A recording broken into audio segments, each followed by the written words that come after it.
मैं शिवाजी भाई साहब आपके पास आ जाऊं। और प्रियंक झा साहब, आपने कम से कम 100 बार हमारे यहाँ स्पैम कर दिया, रागा डर के भागा, रागा डर के भागा। अगर अब की करेंगे तो मैं अपने बैकरूम ऑफिस के सहयोगियों से कहूंगा कि इनको ब्लॉक कर दें।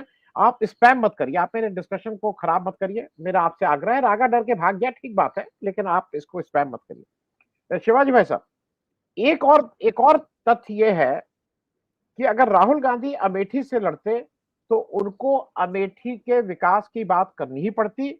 और इस पे बहुत से दर्शक भी कह रहे हैं इस समय राहुल गांधी की जो स्टेचर है, उनको स्मृति ईरानी के मुंह नहीं लगना चाहिए।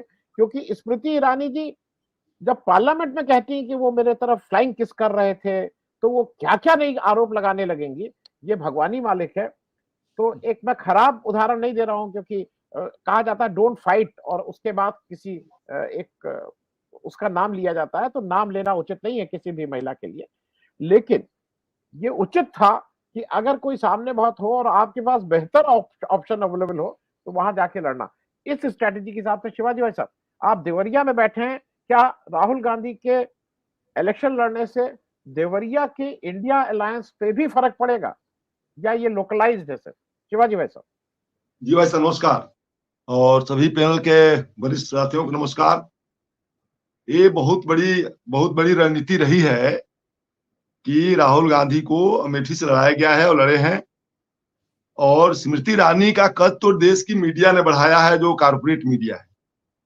राहुल गांधी जो एक इंटरनेशनल पर्सनालिटी है और देश की बड़ी पर्सनालिटी है, जो देश में विपक्ष के सबसे बड़े लीडर हैं, और आज देश खड़ा हुआ है तो राहुल गांधी के कारण खड़ा हुआ है। इतनी बड़ी शख्सियत का मुकाबला स्मृति ईरानी से कराना ये अनुचित बात है। कि किसी भी मीडिया स्पोक पर्सन को मैं इसको ठीक नहीं मानता। राहुल गांधी कहां से लड़ेंगे वो उनको तय करना था।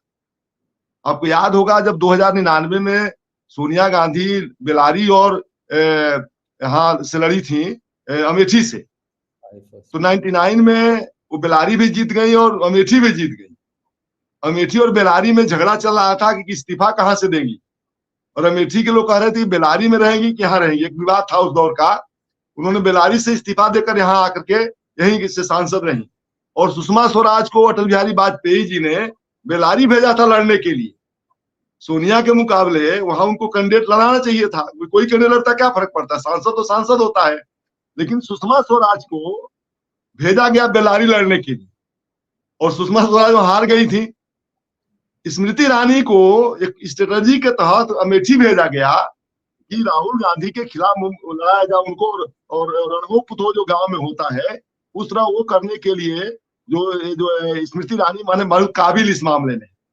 तो राहुल गांधी को तो स्मृति ईरानी के मुंह नहीं लगना चाहिए, ये पहली बात ये है। और कोई मुकाबला ही नहीं है कि, और देखिए राजनाथ जी ने इंदिरा जी को हरा दिया, इससे राजनाथ जी का कद इंदिरा से बड़ा नहीं हो जाता है। कभी कभी परिस्थितियां बनती हैं, और इसीलिए मैं कह रहा हूं कि जब स्मृति ईरानी ने हराया नहीं था, एक्चुअल में प्रशासन ने राहुल गांधी को हराया था। वहां पर प्रशासन ने हराया था, क्योंकि बड़े राजनीतिक लोगों को कहना अच्छा नहीं लगता है, लेकिन हराया गया था राहुल गांधी को। और अमेठी की जनता का ये बनता है कि स्मृति ईरानी से। शिवाजी भाई साहब अपनी बात पूरी कर लीजिए, फिर मैं अखिल स्वामी साहब से जी। तो मैं कह रहा था कि ये तो ये है कि स्मृति ईरानी का कोई मुकाबला करने की बात नहीं है, और उन पर हम लोग उस पर जो है, बीजेपी जो है एक फासिस्ट शक्ति है जो लगातार अपने नेगेटिव को और इस तरह से बहस कराती है कि वो मेरे पीछ पर आ जाए, और उनकी बेशर्मी का हद होता है। इसलिए कांग्रेस को, राहुल गांधी को, प्रियंका गांधी को, और जितने कांग्रेसी लोग हैं उनके शुभचिंतक लोग हैं, बीजेपी के पीछ पर तो जाना ही नहीं है। वो क्या कहेंगे, कब क्या कहेंगे, खीस निपोड़ते रहेंगे, बोलते रहेंगे, इसलिए उनके पीछ पर नहीं जाना है। और बिल्कुल स्ट्रेटेजी बहुत अच्छा है। दूसरी चीज ये है, कमेटी से राहुल गांधी लड़े या किशोरीलाल शर्मा जी लड़े, गांवों में इस पर कोई बहस नहीं है कि उनके न लड़ने से गांव में वोट नहीं मिलेगा। और मैं आपको बता दूं, मैं 2 मिनट बाद खत्म करूंगा, गांवों में इस समय वे लोग जो संविधान की कॉपी किताब नहीं देखे हैं और संविधान शब्द नहीं जानते थे, गांव के गरीबों के बीच में दलितों, पिछड़ों और तमाम पढ़े लिखे लोग भी हैं, उनके बीच में संविधान पर बहस है। किस देश में अब संविधान बचाना है, ये बात बहुत तेजी से गांवों के गरीब लोगों में गया है, पिछड़े तबके लोगों में गया है। मैं इधर लगातार इलाके में हूँ और मैंने 15-20 दिन से मैं देवरिया में हूँ और गांव गांव में जाता हूँ। अब गांव के वे लोग जो संविधान किताब नहीं देखे हैं और वो जो संविधान जानते भी नहीं संविधान में क्या लिखा है, मैं पूछता हूँ संविधान में क्या लिखा है, जानते कहा नहीं, कुछ नहीं जानते। संविधान बचाना है, बीजेपी आ गई, मोदी आ गए तो संविधान खत्म कर देंगे। गांव में सबसे ज्यादा तेज यह बात गई है, सबसे ज्यादा तेज कोई बात गई है, ये नेरेटिव गया कि संविधान खत्म कर देंगे। मैं 2 मीटिंग में था, 14 अप्रैल को और 15 अप्रैल को। ये बिल्कुल जो सुप्ता शाही का गांव है उसके बगल में एक मीटिंग गांव था, उसमें जो है दलित लोगों ने और पिछड़े लोगों ने अम्बेडकर जयंती पर कार्यक्रम किया था, मुझे बुलाया था, मैं मुख्य वक्ता के रूप में था और सैकड़ों की भीड़ थी वहां पर। और लोगों ने इस बार पहली बार 4-5 घंटे प्रभात फेरी किया संविधान लेकर के। गरीबों ने अम्बेडकर जयंती पर प्रभात फेरी किया संविधान लेकर के कि संविधान बचाना है। एक मैं नया चीज देखा, कभी वो लोग फेरी नहीं लगाते थे और उनकी संख्या कम से कम 500-700 की संख्या थी और मोटरसाइकिल 4 घंटे फेरी किया लगाना उत्सुकता शाही के गांव में, जहां पर कोई चर्चा नहीं करता, बोल नहीं सकता था, वहां पर लोगों ने फेरी लगाया। मेरे गांव में ही 8-10 गांवों के लड़के इकट्ठा हुए थे और 7 बजे शाम से लेके करीब 12:30-1 बजे तक मीटिंग चली और सारे बच्चे जो आए थे वो संविधान पर बोल रहे थे, आरक्षण पर बोल रहे थे, अपने मौलिक अधिकार पर बोल रहे थे। पहली बार मैं देखा, उसमें चीफ गेस्ट मैं भी था, मैं भी चीफ गेस्ट था उसमें और मुझे 1 घंटा बोलवाया लोगों ने। ये बात मैं देखा कि लोगों के दिमाग में चला गया है कि मोदी यदि चुनाव जीत जाते हैं और 370 की बात जो कर रहे हैं वो संविधान को खत्म कर देंगे, चुनाव नहीं कराएंगे, इसके बाद आरक्षण खत्म कर देंगे। ये गांव में उन लोगों से मैं सुन रहा हूँ जो निषाद जातियां हैं, जो हजाम लोहार लोग हैं, इस तरह के लोग पिछड़े लोग हैं और पढ़े लिखे नहीं है, वो संविधान नहीं देखे हैं, जानते भी हैं। तो इस संविधान की चर्चा बहुत ज्यादा है। राहुल गांधी अमेठी से लड़ेंगे, किशोरीलाल शर्मा लड़ेंगे, इस पर कोई चर्चा गांवों के अंदर नहीं है, इसका कोई इफेक्ट नहीं है।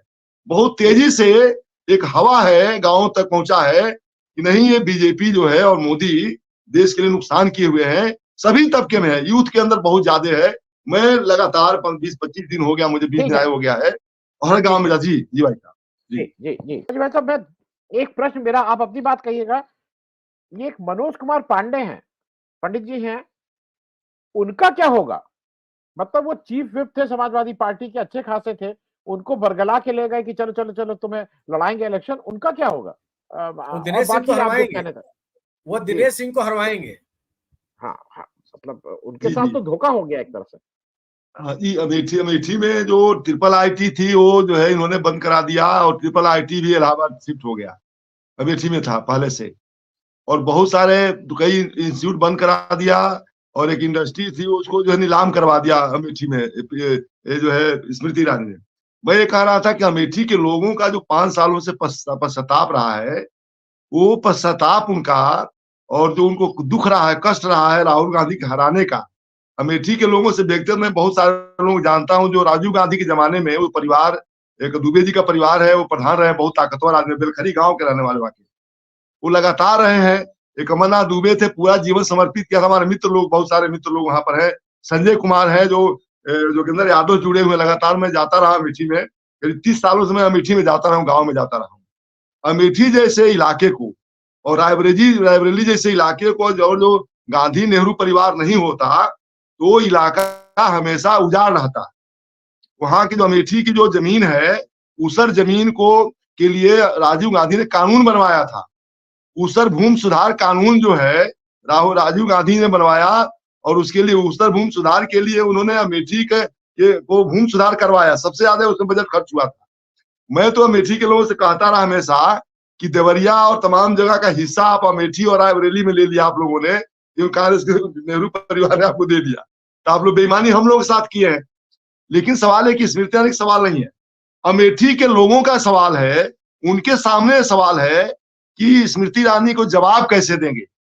ये अमेठी के लोगों का सवाल है कि वो उनको हरा करके, किशोरीलाल शर्मा जी भी नेहरू परिवार से ही है, वो शीला कौल जी के परिवार के नाती होती या कुछ है उनके परिवार के हैं। किशोरीलाल शर्मा जी जो KL शर्मा जी के नाम जाने जाते थे, किशोरीलाल शर्मा अब उभर करके आया हुआ है और मैं 99 में मिला था उनसे जाकर के। एक शुक्ला जी हमारे मित्र थे, मैं अपने एसोसिएशन का नेता था, तो रायबरेली में जाया करता था अक्सर और अमेठी। तो उन्होंने कहा चलिए मिलवाते हैं, जो सोनिया गांधी के प्रतिनिधि उनसे मिलवाते हैं। 99 मिला था, बहुत सरल आदमी थे और उन्हीं के पास भीड़ इकट्ठा हुई थी। मुझे मिलने में 15, 20, 25 मिनट लगे। मैं जो गया था, इतने ज्यादा लोग इकट्ठा होते थे कि केएल शर्मा जी के पास, कि जिसका कोई हद हिसाब नहीं। सोनिया जी के पास नहीं जाते थे, उनके पास जाते थे। तो उनका कद छोटा नहीं है। स्मृति ईरानी से बड़ा कद जो है किशोरीलाल शर्मा जी का है, अमेठी और रायबरेली के लिए। जैसे अहमद पटेल जी को कोई नहीं जानता था और सोनिया जी के सबसे करीब थे, बड़ा कद्दावर थे, उसी तरह से रायबरेली और अमेठी में केएल शर्मा जी उनका था, अमेठी और रायबरेली के लोगों के लिए। तो ज्यादा ताकतवर है। और वहां का समीकरण जो बना हुआ है, उस समीकरण में स्मृति ईरानी चुनाव हार जाएंगी। जो गुस्सा अमेठी के लोगों का है, वो उनको हराएंगे लोग, और ये जवाब देंगे कि राहुल गांधी का मुकाबला नहीं, किशोरीलाल शर्मा का मुकाबला नहीं कर सके। ये मोदी जी नहीं करा पाए अपने आदमी भेज करके। और मोदी जी भी चाहते हैं स्मृति ईरानी हारी जाए, क्योंकि ऐसे लोगों से पिंड भी छुड़ाना होता है उनको, तो वो चाहते भी है कि हार जाए। लेकिन ये राजनीति का खेल है, चल रहा है। मैं जरूर कहूंगा कि मनोज पांडे जैसे लोग जो है, वो राजनीति को नहीं समझते, वो तो खाली लाभो लाभ में रहते हैं। वो तो फंसी गए हैं जाकर के। अब वो क्या लड़ेंगे चुनाव। तो स्थिति बहुत बदली हुई है देश की। बहुत सारे लोग, अभी कल एक चर्चा हो रही थी, मैं कह रहा हूं कि बनारस के लोग कहीं मोदी जी का संकट न खड़ा किए हों, बनारस के लोग। क्योंकि बनारस का जो कल्चर है, वो मोदी जी को बर्दाश्त नहीं कर सकते। 150 मंदिर टूटा है वहां पर, वो बनारसियों के अंदर गुस्सा है। जो लाशें गंगा में बही हैं, वो बनारसियों के अंदर गुस्सा है। बनारस का टेम्परामेंट जानना वो मोदी जी के बस का नहीं है।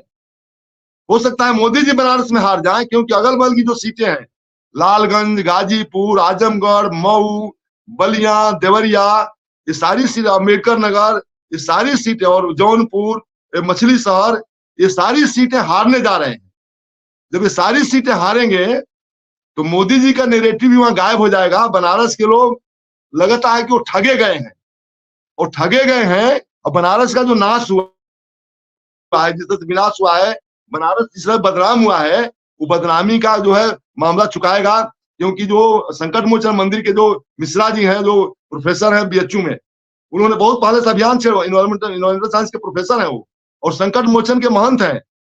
जो विश्वनाथ मंदिर के महंत राजेंद्र तिवारी का परिवार है, ये सारे लोग बड़े अभियान में। बीएचयू में जो घटना हुई थी, लड़की के साथ जो रेप हुआ था, रात में वीडियो बनाया गया, रेप किया उन सबों ने बीएचयू में घुस करके आईआईटी की लड़की के साथ। कि बनारस के लोग भूले नहीं है मोदी के अत्याचार को। वो पता नहीं चलेगा। जैसे उस दौर में, इमरजेंसी के दौर में, मैं कह दूं कि इंदिरा जी को खुद नहीं पता था। एक किताब है द रेड साड़ी, इंदिरा जी ने कहा कि जमीन पर क्या हो रहा था मुझे नहीं पता था। मोदी जी को अपने कॉन्स्टिट्यूएंसी के बारे में पता नहीं ठीक से है, कि बनारस जो है, जैसे देवरिया में आ गए थे अशोक मेहता साहब, और अशोक मेहता साहब आए, और यहाँ पर बाबू विश्वनाथ राय ने अशोक मेहता को हरा दिया। देवरिया में हरा दिया अशोक मेहता को बाबू विश्वनाथ राय जी ने। अशोक मेहता बहुत बड़े लीडर थे, और यहाँ जमानत जब्त हो गई उनकी। तो चुनाव जो वेव चल रहा है, मैं कह रहा हूँ वेव चल रहा है, मोदी जी क्या संकट है, ये स्मृति ईरानी की बात छोड़ दीजिए। ये तो केवल जो है देश की मेन स्ट्रीम मीडिया, जिसको कारपोरेट मीडिया कहा जाए या गोदी मीडिया कहा जाए, वो एक नैरेटिव खड़ा कर रहा है। और उनको जो है राजीव गांधी से, राहुल गांधी से जो नफरत है उन लोगों को, जो मेन स्ट्रीम मीडिया है, और कारपोरेट को जो नफरत है, इस नाते का नैरेटिव है। स्मृति ईरानी की कोई बड़ी हैसियत नहीं है। स्मृति ईरानी गुजरात में लड़के देख लेती, उनकी हैसियत बड़ी बड़ी बड़ी थी तो, और कहीं नहीं लड़ सकती हैं। और इसलिए मैं कह रहा हूं कि ये जो मामला है, किशोरीलाल शर्मा स्मृति ईरानी को हराएंगे, ये बदला चुक जाएगा। ये राजनीति में जो बदला होता है, हम लोग प्रसन्न होंगे, बदला चुक जाएगा। राहुल गांधी हराते तो कोई बदला नहीं चुकता, कोई बड़ी बात नहीं थी। ठीक है, ठीक है।